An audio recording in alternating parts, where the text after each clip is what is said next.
비전을 품은 그리스도인 첫 번째 시간이고요. 위기는 비전을 일구는 텃밭, 이러한 설교 제목으로 말씀을 좀 나누도록 하겠습니다.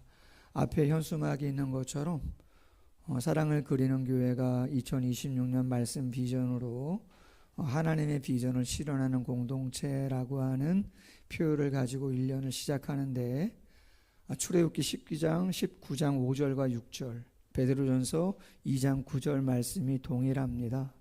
하나님의 비전은 과거의 시간이나 현재나 미래의 시간 변함없이 우리를 택하신 족속, 당신의 자녀, 당신의 백성 삼으시고 구원의 기쁨을 누리게 하기를 원하시는 줄로 믿습니다.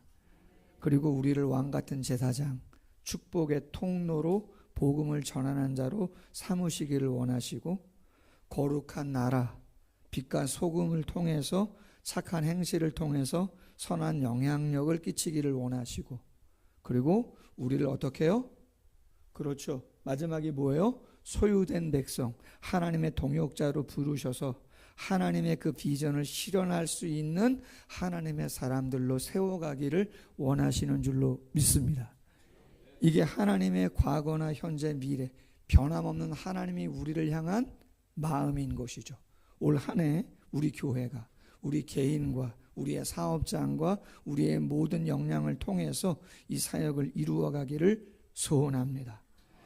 그 뜻을 위해서 오늘부터 3월 셋째 주 고난주간이 끝나는 날까지 비전이라고 하는 주제를 가지고 말씀을 좀 나누도록 하겠습니다. 첫 번째 제목, 세상의 비전과 성도의 비전. 김원태 목사님이 이런 말을 했어요. 삶 속에서 실패하고 좌절하는 이유가 뭐냐?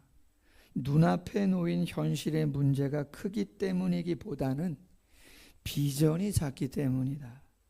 구체적으로 말하면 그 비전이 불확실하기 때문이다. 그렇게 이야기했어요. 언젠가 말씀드렸어요. 폴 메이어라고 하는 학자가 수년간 조사한 내용을 이야기합니다. 예배 시간에 집중해 주시면 좋겠어요.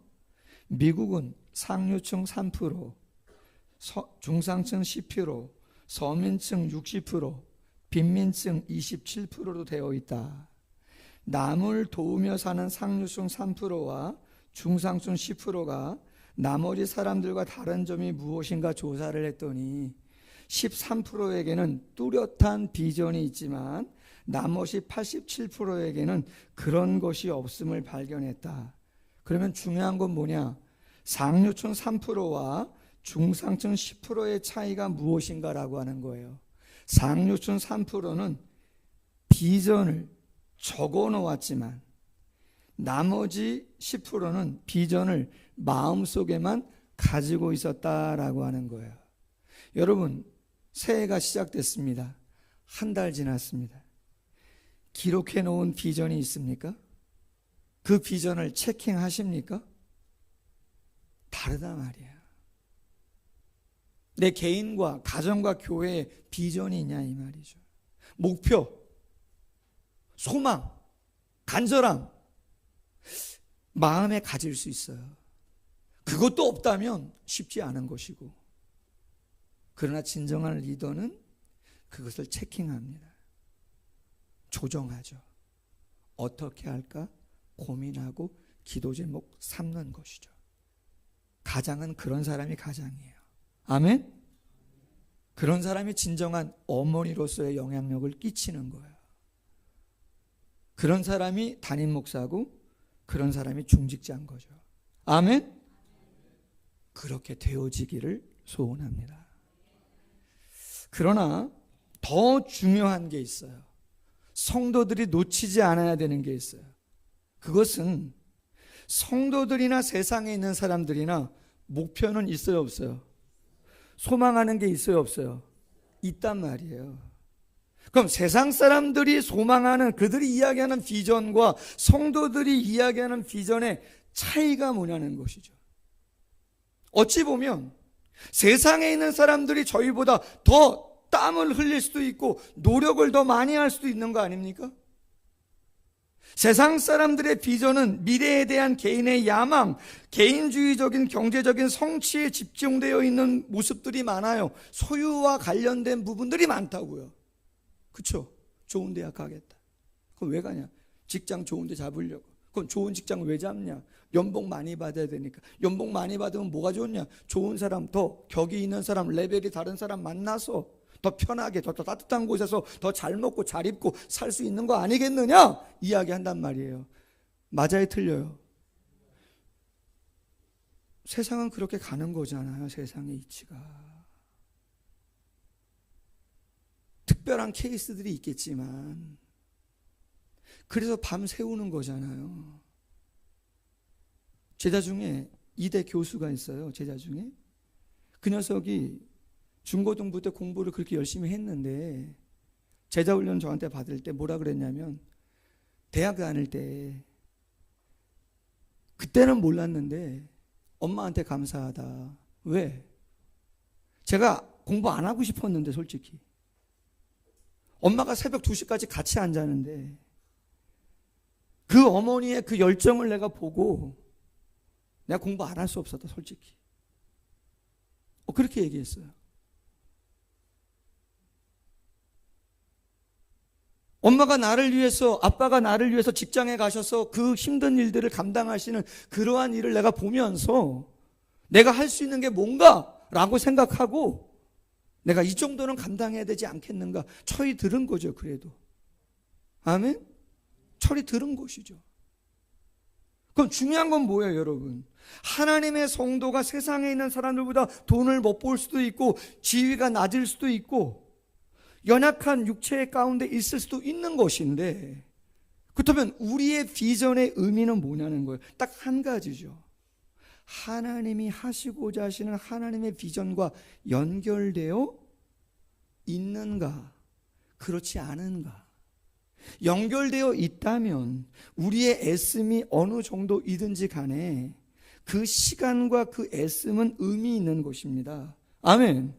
그러나 아무리 출세하고 뭐 누리고 애쓴다 하더라도, 교회 나와서 기도하고 예배하는 것 같아도 죄송하지만 하나님의 비전과 관련이 없다, 끊어져 있다, 예수님은 그런 사람 뭐라 그랬어요? 영적으로 죽어있는 사람이라고 했거든요. 의미 없다는 거잖아요. 예수님 산상수훈에서, 마태복음 6장이죠, 이런 말씀 하셨잖아요. 뭘 먹을까? 뭘 마실까? 뭘 입을까? 염려하지 말아라. 공중의 새를 봐라. 심거나 거두지도 않은데 잘 살지 않느냐? 들에 핀 백합화 봐라. 얼마나 아름다우냐?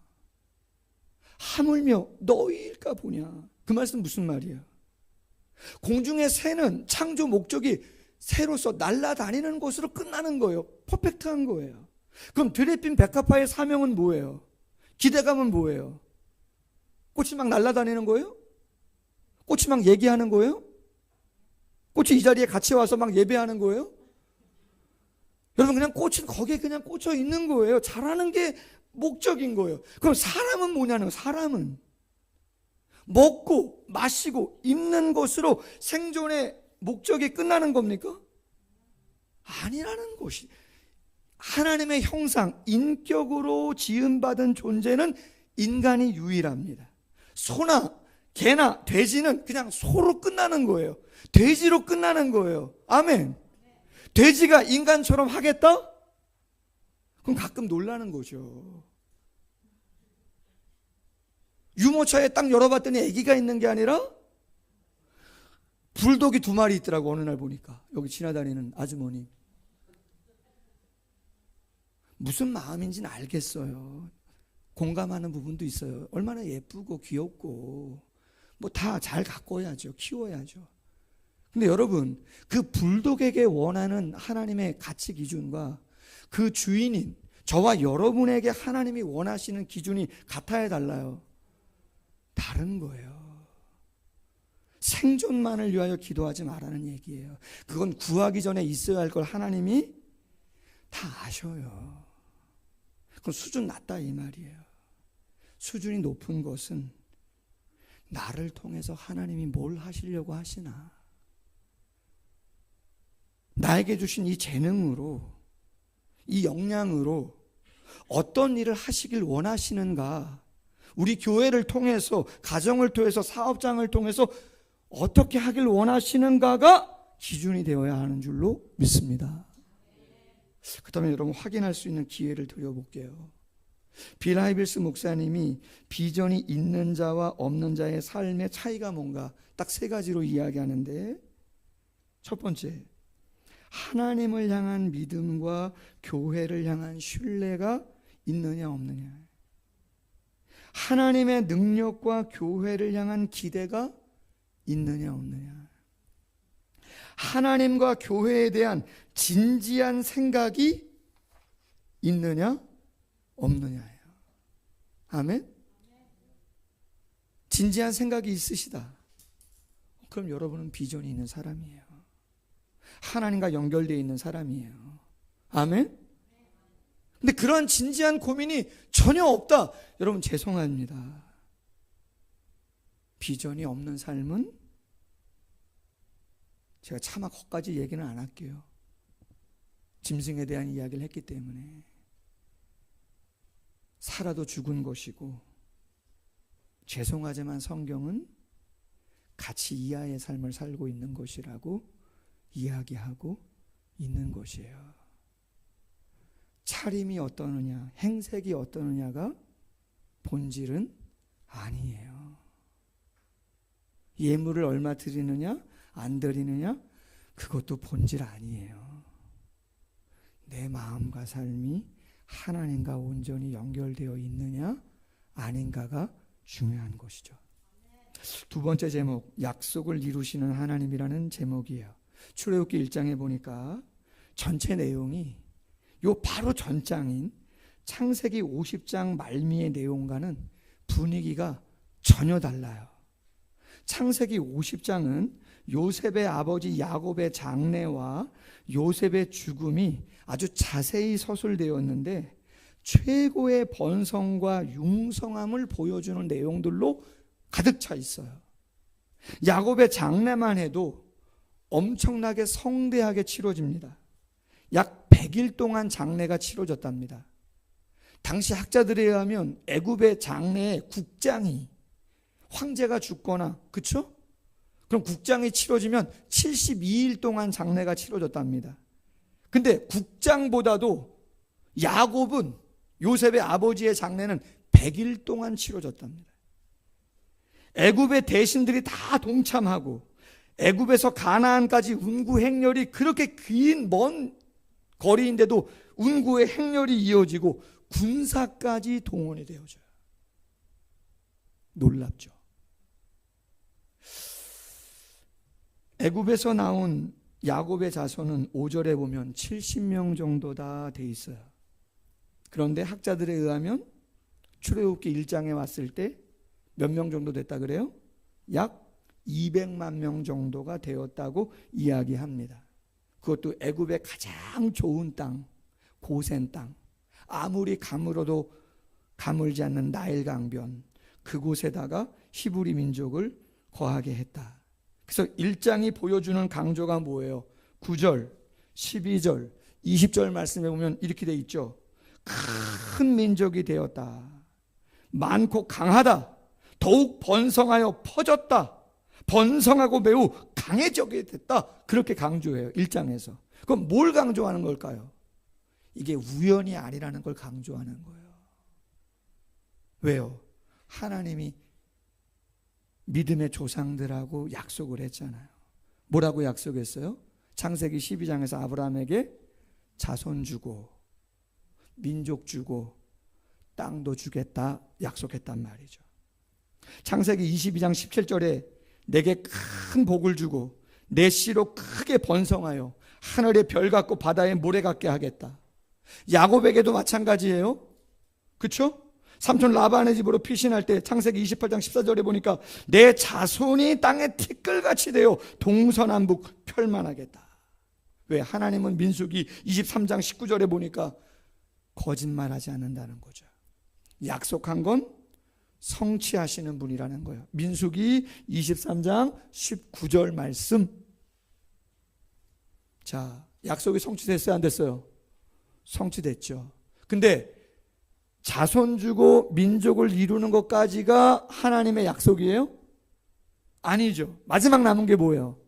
땅이잖아요. 땅이 어디 땅 주신다 그랬어요? 가나안 땅. 애굽 땅이 아니에요. 가나안 땅이에요. 아브라함 창세기 13장 14절 이하, 동서남북을 바라보라. 보이는 땅을 다 너에게, 자손에게 주겠다. 이삭에게도 창세기 26장에서 가물었는데 애굽으로 내려가는 그에게, 야 거기 내려가지 마, 가나안 땅에 머물러, 약속의 땅이야. 야곱에게도 창세기 28장 15절에 이 땅으로 돌아오게 하겠다. 요셉도 마찬가지. 창세기 50장에서 유언 남길 때 뭐라 그래요?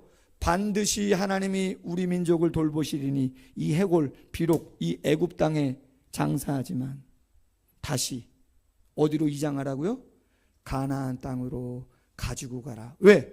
하나님의 약속의 비전이 이곳이 아닌 그 땅에 있기 때문인 거죠.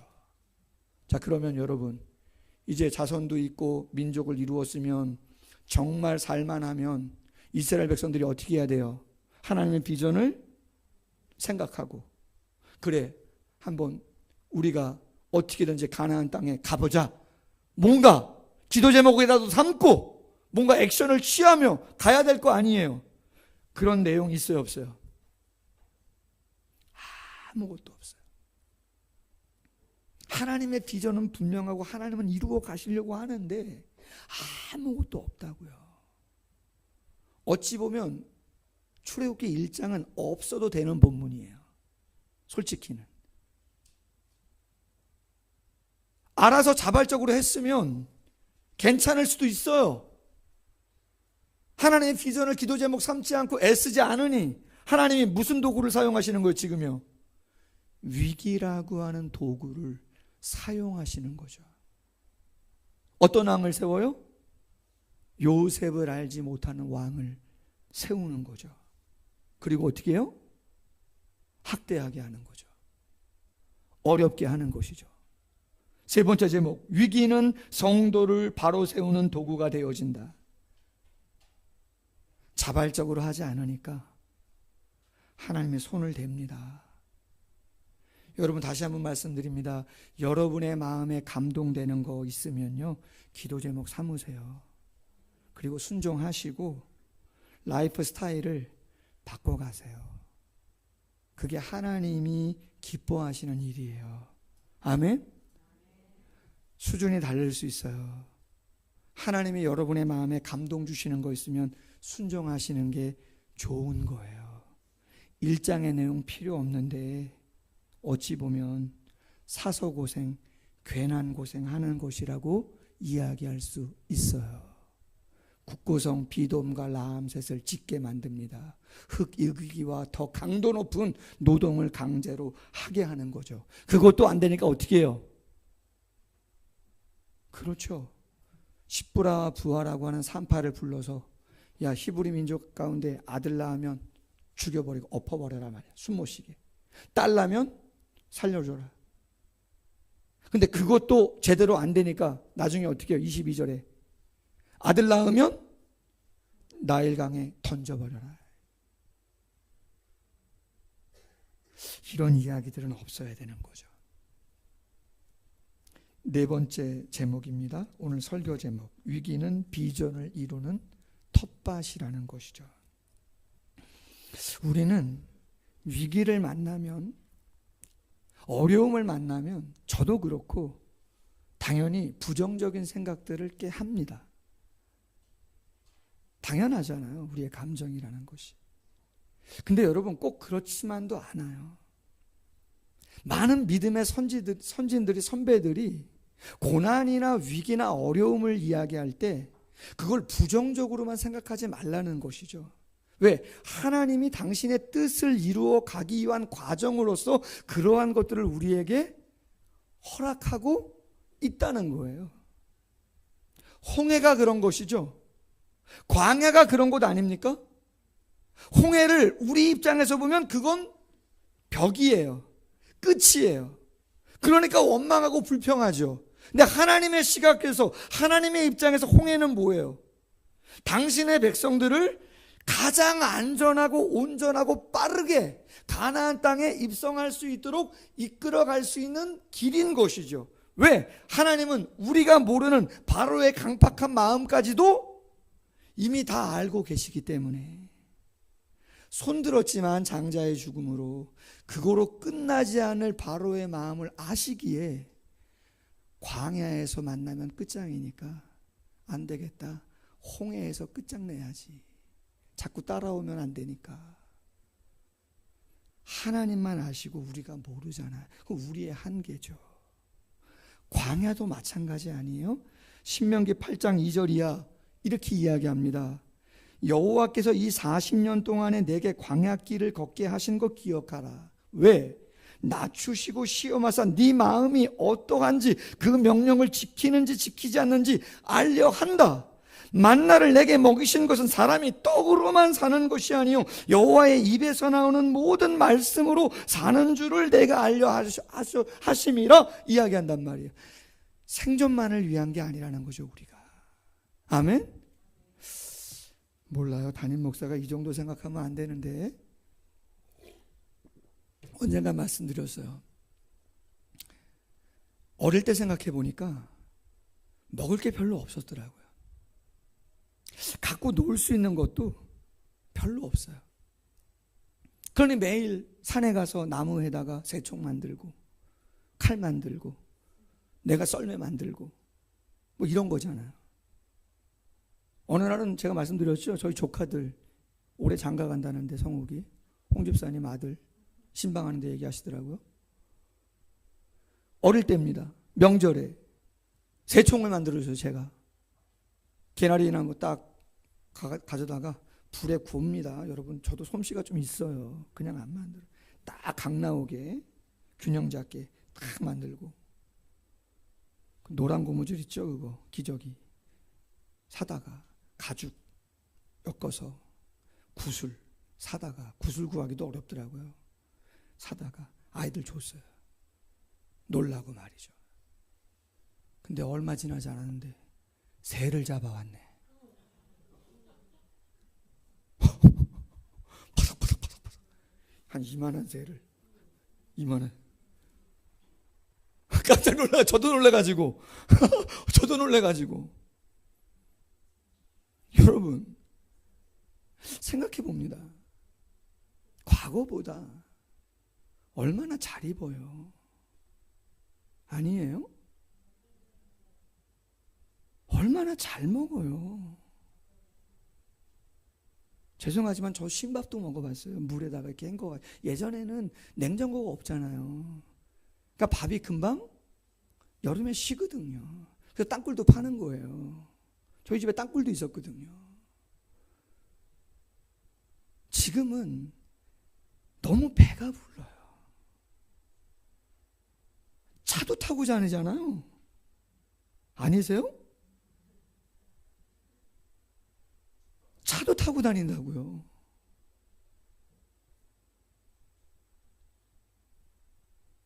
얼마든지 더 잘 먹고 더 잘 입고 더 좋은 집에 더 고급 차에 비교할 수 있겠지만, 제가 말씀드린 핵심의 요지는 그건 본질이 아니라는 거예요. 그건 영원한 것이 아니에요. 우리 고 박상수 집사님 소천하셨지만 86세, 87세 부름 받으셨어요. 제가 이 이야기 하지 말라고 어느 분들한테 들었는데, 제가 한번 그런 얘기를 했어요. 제가 50대 중반인데 딱 10년만 지나면 내가 65세다. 딱 10년이에요. 먹먹하시대요. 이 이야기를 당신들이 들으면 힘드시대요. 왜? 당신들이 딱 10년 지나면 당신 나이가 딱 나오기 때문에 힘드시대요. 여러분, 그런 시간은 당연히 멀지 않아요, 여러분들. 아멘? 멀지 않아요.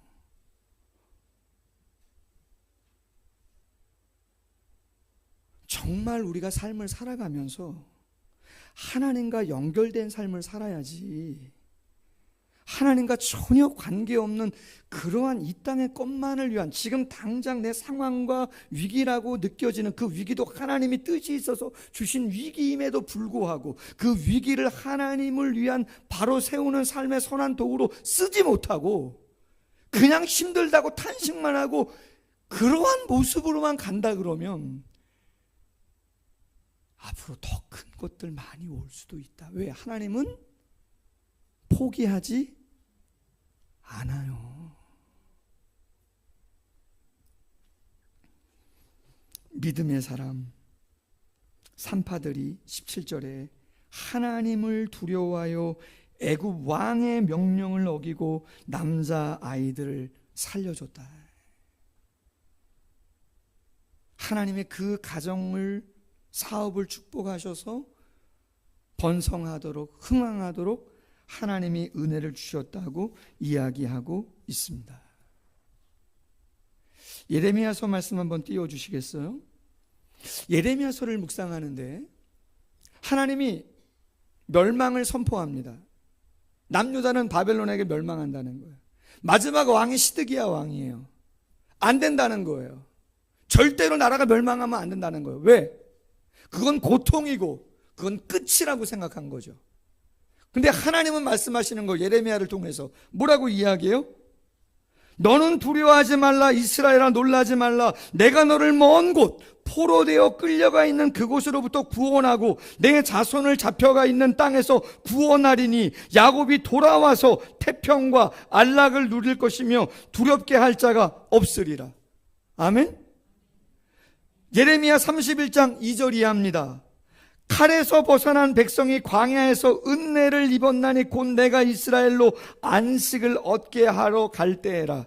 옛적에 여호와께서 나에게 나타나사 내가 영원한 사랑으로 너를 사랑하기에 인자함으로 너를 이끌었다 하였노라. 처녀 이스라엘아, 내가 다시 너를 세우리니 내가 세움을 입을 것이요 내가 다시 소고를 들고 즐거워하는 자들과 함께 춤추며 나오리라. 아멘. 하나님은 우리에 대한 사랑과 열정과 계획에 늘 변함이 없으세요. 아멘. 그래서 축복도 주시는 거고, 잘못하면 약하고 어려운 상황으로 깨달으라고 하실 수도 있어요. 그러나 모든 것이 인과로는 아니에요. 기계적이진 않아요. 이유가 없어도 잘해도 주실 수 있어요. 그러나 성경의 많은 부분은 하나님의 고통과 위기를 주시는 이유는 뭐예요? 우리를 깨어있게 하는 거죠. 되돌아보게 하는 거예요. 아멘. 하나님과의 관계를 가까이 하게 하도록 하시기 위해서 그런 시간들을 주신다는 거죠. 아멘. 고 박영우 박사님이 한국 최초의 맹인 박사시고 부시 정권 때 종교 자문기구에서 역할을 감당했던 분인데 이런 말을 했어요.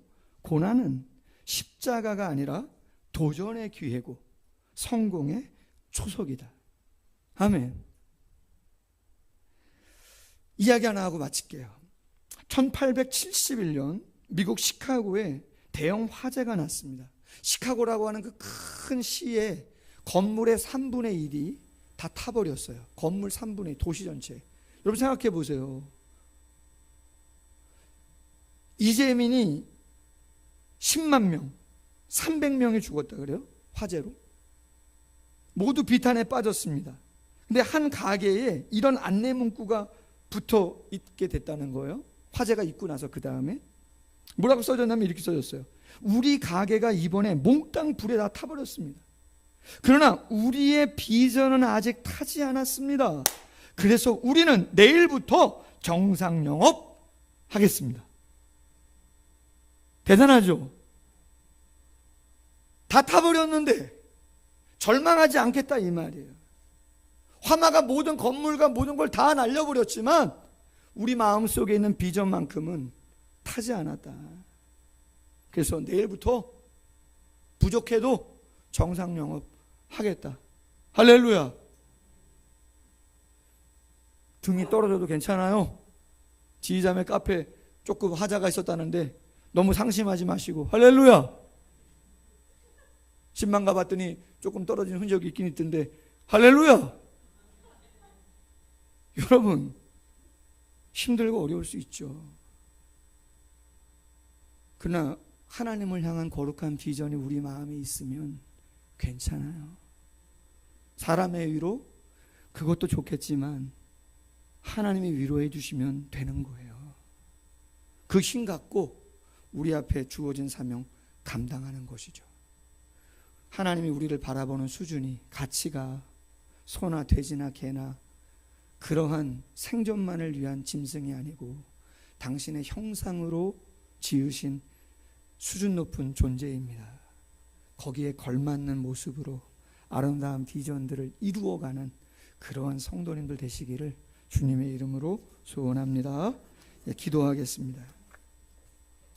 하나님 아버지, 감사합니다. 인생이 무엇인가를, 하나님이 어떤 분인가를, 왜 예수 그리스도의 십자가와 부활이 그렇게 중요하고 진리의 말씀과 성령의 감동이 왜 이렇게 중요한가를 말씀을 통하여 깨닫게 하시고, 그 속에서 하나님이 끊임없이 약속하시고 성취하시면서 이루어 가시려고 하는 당신의 비전이 무엇인지를 분명히 알게 하시니 감사합니다. 절대로 알고 있는 것으로 끝나지 않도록 도와주시기를 원합니다. 세상의 수많은 사람들도 자기의 목표와 비전을 가지고 나아간다고 이야기하지만 하나님과의 관계는 단절되어 있는 모습들을 봅니다. 우리는 성도들입니다. 하나님을 주님으로 주인으로 고백하는 자들 아닙니까? 하나님이 나를 어떻게 보시는가? 그 음성에 반응하며 나아가는 저희들 되게 해주시기를 원합니다. 신앙의 연조가 다를 수 있습니다. 직분 또한 다를 수 있습니다. 그러나 한 가지 변함없는 것은 하나님이 우리를 귀하게 여기시고 함께 하기를 원하시며 놀라운 사역들을 이루어 가시기를 원하시는 줄로 믿습니다. 또 도전하고 또 확인하고 체킹하며 변화를 이루어가고 조정하며 최선을 다하는 한 해의 삶이 되어질 수 있도록 우리 모두를 축복해 주시옵소서. 예수님의 이름으로 기도하옵나이다. 아멘. 찬송가 310